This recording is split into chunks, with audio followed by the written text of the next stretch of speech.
Getting older can be scary for some people. I know I spent my entire life wishing that I was older, and now that I'm actually getting older, it's pretty scary.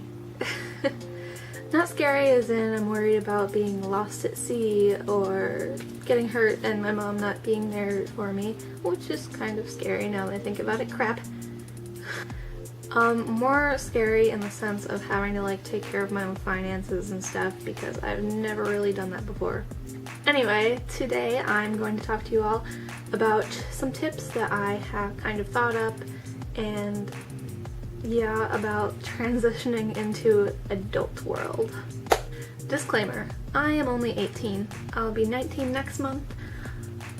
Ergo, I am not a full-grown adult yet, and I should probably not be giving this advice considering I am still technically a teenager. But according to the country, I am a legal adult. Or maybe the state. See, this is what I mean. 1, sort of, develop a budget. Okay, I know this sounds crazy if you're only making like $20 or $50 a week or something like I am, but developing a budget can seriously help you once you actually are out on your own, even if you're just going to college like me. I'm hopefully gonna have a job once I get into college, but when I first get there I won't.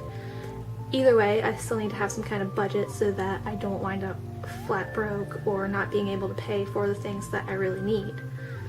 When I was a senior in high school, I took a class on financing, and it wasn't really a traditional finance class according to most high schools, but we watched these videos, and I forget the guy's name actually, he's like a financing expert.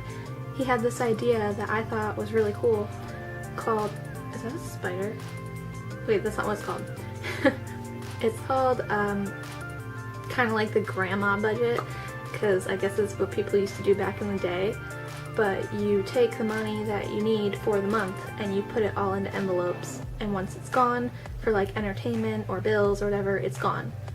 Obviously this might not work now because everything's mostly done online, but you can still kind of organize it in a similar way so that you don't keep spending money for entertainment when you really need money for your car payment. Number 2, this kind of ties in with number 1, it's eating out versus cooking. When you're in college or when you are first getting your car and you want to go out with your friends or anything like that, people tend to go out to eat a lot.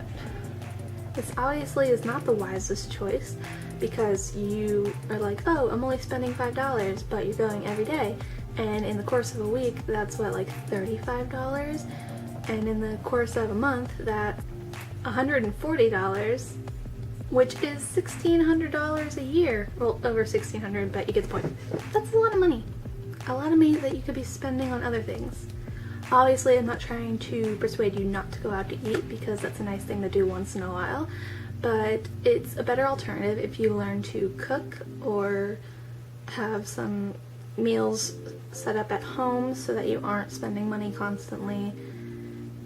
$5 isn't really a reasonable price. It probably should have been more like $10. In that case, you're spending even more money a year.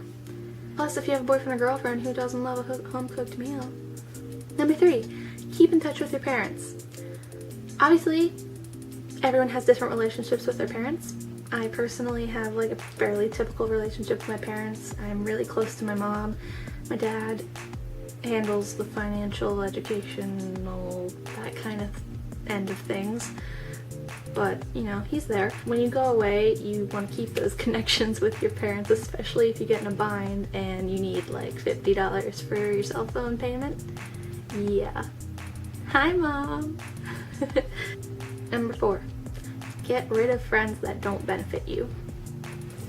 I understand if you're in junior high or high school or something, this is kind of easier said than done, and by all means, I mean, continue being friends with them if you really want to, but I tried that and they wound up just pulling me down.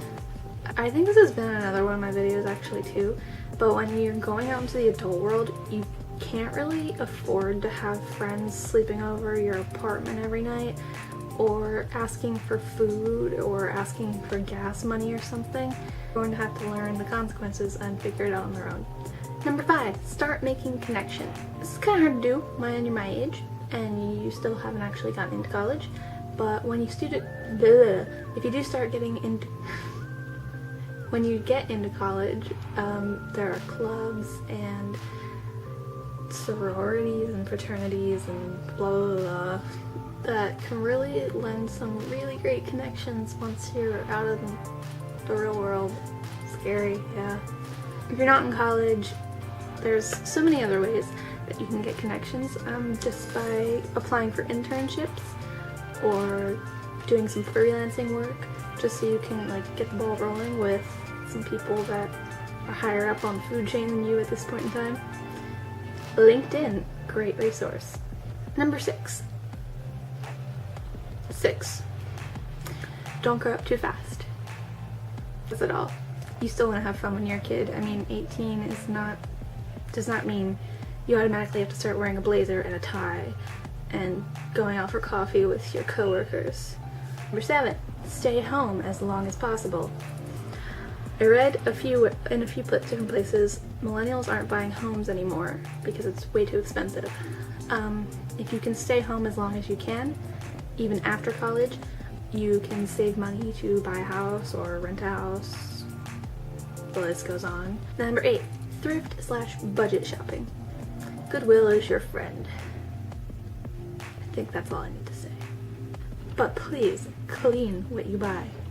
Number 9, research career salaries and places. I didn't word that right. If you're interested in a career, research a salary and what places are hiring that type of job the most and pay the most.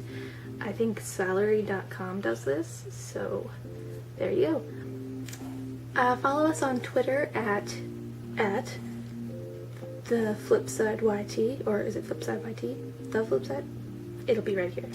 So I just started a blog called lifeplust.wordpress.com. I'll put a little theme about her somewhere around here. Also, we are going to Comic-Con in 2 days. So we'll probably have a vlog up on Wednesday from that. That'll be fun. I get to meet Evan Peters from American Horror Story, hopefully. I'll see you on the flip side, Jordan.